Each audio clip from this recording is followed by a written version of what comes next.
السلام علیکم پیارا دین اسلام کے پیارے سے ناظرین، میں امید کرتا ہوں کہ آپ سب خیر و عافیت سے ہوں گے۔ ایک نئی ویڈیو کے ساتھ آپ لوگوں کو خوش آمدید کہتے ہیں۔ اسلام میں جنین اڈاپشن کا کیا حکم ہے؟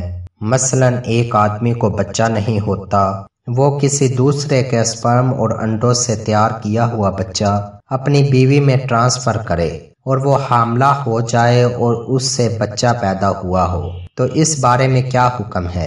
ویڈیو کی تفصیل میں جانے سے پہلے آپ لوگوں سے گزارش ہے، اگر آپ کو ہماری ویڈیوز پسند آئے تو چینل کو سبسکرائب، ویڈیو کو لائک اور شیئر ضرور کریں اور ساتھ لگے بیل کے بٹن کو لازمی پریس کریں۔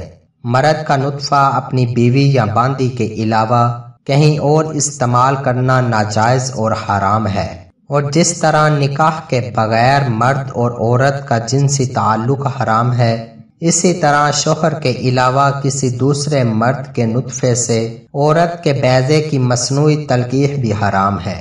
حدیث پاک میں ہے کہ شرک کرنے کے بعد اللہ کے نزدیک کوئی گناہ اس نطفے سے بڑا نہیں جس کو آدمی اس شرمگاہ میں رکھتا ہے جو اس کے لیے حلال نہیں ہے۔